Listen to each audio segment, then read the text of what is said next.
ஒரு செல்வந்தர் வீட்டில் ஒருவர் காவலாளியாக வேலை பார்த்து வந்தார். முதலாளி கேட்டிற்கு வரும்போது ஓடி சென்று கேட்டை திறந்து அவருக்கு வணக்கம் சொல்வது அந்த காவலரின் வேலை. ஆனாலும் ஒரு நாள் கூட அந்த முதலாளி பதில் எதுவும் கூறவும் கிடையாது, நன்றி எதுவும் சொன்னதும் கிடையாது, பேசியது கூட கிடையாது. காவலாளி முகத்தை ஏறெடுத்து பார்ப்பதும் கிடையாது. சொற்ப சம்பளத்தில் வேறு வழி இல்லாமல் அந்த காவலாளி அந்த வீட்டின் காலம் தள்ளிக்கொண்டு இருந்தார். ஒரு நாள் பசியோடு அந்த காவலாளி வீட்டுக்கு வெளியே உள்ள குப்பை தொட்டியில் வீசப்பட்ட உணவுகள் எதுவும் இருந்தால் எடுத்து சாப்பிடுவோம் என்று முடிவே எடுத்துவிட்டார். பசி கொடுமை பாடாய்ப்படுத்தியது அவரை. அதனால்தான் அந்த முடிவு எடுத்தார். முதலாளியின் வீட்டு வாசலில் இருந்த குப்பை தொட்டியில் அந்த காவலாளி உணவை தேடிக்கொண்டு இருந்தபோது மாடியிலிருந்து முதலாளி அதனை கண்டுவிட்டார். கொஞ்சம் சிந்தித்தார். அந்த காவலாளி கண்களில் படும்படி சில பழங்களை அந்த குப்பை தொட்டியில் போடும்படி தன் வீட்டு வேலையாளை பணித்தார் முதலாளி. முதலாளி எதிர்பார்த்தபடி பழங்களை எடுத்துக்கொண்டார் காவலாளி.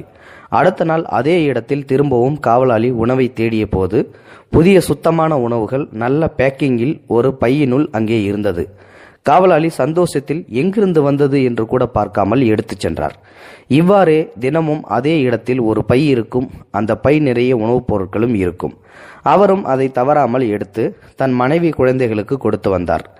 மனதின் ஓரத்தில் எந்த முட்டாள் இப்படி தினமும் உணவை எங்கே போட்டு செல்கிறார் என்ற கேள்வி காவலாளி மனதில் ஓடிக்கொண்டே இருந்தது.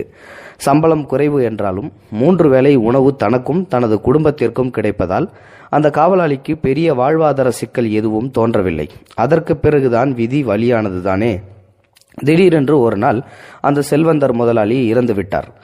அன்று அங்கே உணவு பொட்டலத்தை தேடினார் காவலாளி. உணவு அங்கே இல்லை. ஒருவேளை வேறு யாரேனும் எடுத்திருப்பாரோ என்று நினைத்து சமாதானமாகிவிட்டார். 2ஆம் நாள் பார்த்தார். அன்றும் உணவு இல்லை. 3ஆம் நாள், 4ஆம் நாள், 5ஆம் நாள் என்று பொறுத்து பார்த்தார். உணவு அங்கே இருப்பதற்கான அறிகுறி கூட இல்லை. திரும்பவும் காவலாளி குடும்பத்திற்கு வறுமை வந்துவிட்டது.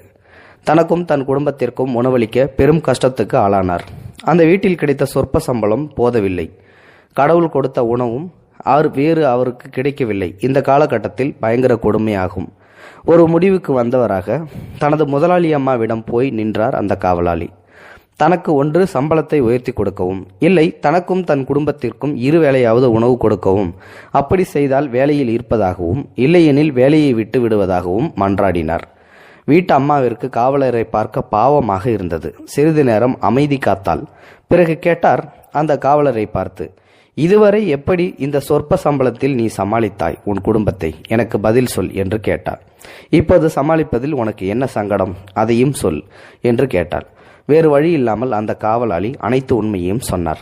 அதாவது அவர்கள் வீட்டிற்கு அருகில் தினமும் குப்பை தொட்டியில் உணவு கிடைத்ததாகவும் இப்போது அது இல்லாததால் தானும் தன் குடும்பமும் வாடுவதையும் சொன்னார். உடனே அந்த அம்மா கேட்டால், எப்போதிலிருந்து உணவு பை அங்கே இல்லை என்று. அதற்கு அவர், முதலாளி இறந்த நாளிலிருந்து உணவு பொதி அங்கே இல்லை என்று சொன்னதும் முதலாளி அம்மா ஓ என்று அழ ஆரம்பித்து விட்டார். இதனை பார்த்த காவலாளி முதலாளியை நினைத்து அம்மா அழுவதாக நினைத்து கொண்டார். இந்த நல்ல குடும்பத்தை விட்டு போக வேண்டுமா? இதே சம்பளத்திற்கே கஷ்டப்பட்டாவது இன்னும் சில காலம் இங்கே இருக்கலாம். உணவு இங்கே கொடுக்கவில்லை என்றாலும் கூட என்று ஒரு முடிவுக்கு வந்து அதை அம்மாவிடம் கூறினார்.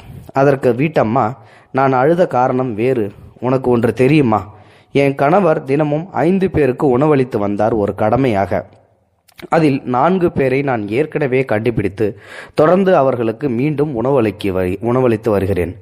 அந்த 5வது நபரைத்தான் நான் இத்தனை நாள் தேடிக்கொண்டிருந்தேன். அந்த நபர் நீதான் என தெரிந்து கொண்டதும் சந்தோஷத்தில் அழுகிறேன் என்று கூறினாள்.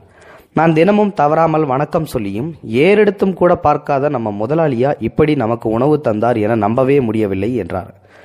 இருந்தாலும் தனக்கும் தன் குடும்பத்திற்கும் உணவு பிரச்சனை தீர்த்ததில் மகிழ்ச்சியே என்று யோசித்தபடியே சென்றார் அந்த காவலாளி.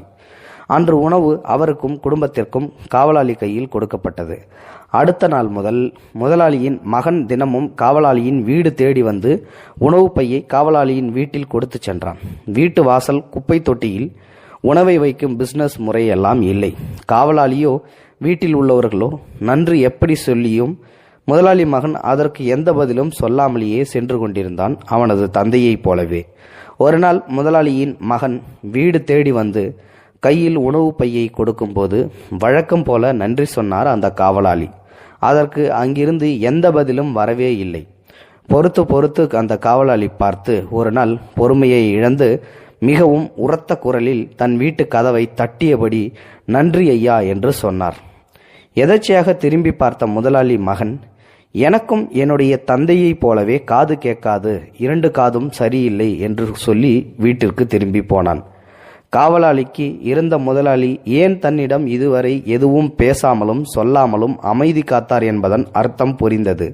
தன் முதலாளியைப் போல் அந்த நல்லவரை இருமாப்பு பிடித்தவர் என்று இதுவரை நினைத்தோமே என்ற குற்ற உணர்ச்சியில் முதல் முறையாக அவரை நினைத்து அழ ஆரம்பித்து விட்டார் அந்த ஏழை காவலாளி. எதையும் யாரையும் வெளித்தோற்றத்தில் பார்த்து நம்பி முடிவெடுத்து விடக்கூடாது.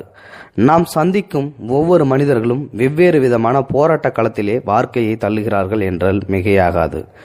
இந்த நாள் இனிய நாளாக அமைய எல்லோருக்கும் நன்றி. இந்த வீடியோ பத்திர கருத்துக்களை மறக்காம உங்களோட கமெண்ட் பாக்ஸில் சொல்லுங்க. இந்த வீடியோ பிடிச்சிருந்தா லைக் பண்ணுங்க, ஷேர் பண்ணுங்க. இது மாதிரி நிறைய வீடியோ இருக்கு, மறக்காம நம்ம சேனலை சப்ஸ்கிரைபும் பண்ணிடுங்க. தேங்க்ஸ் ஃபார் வாட்சிங்.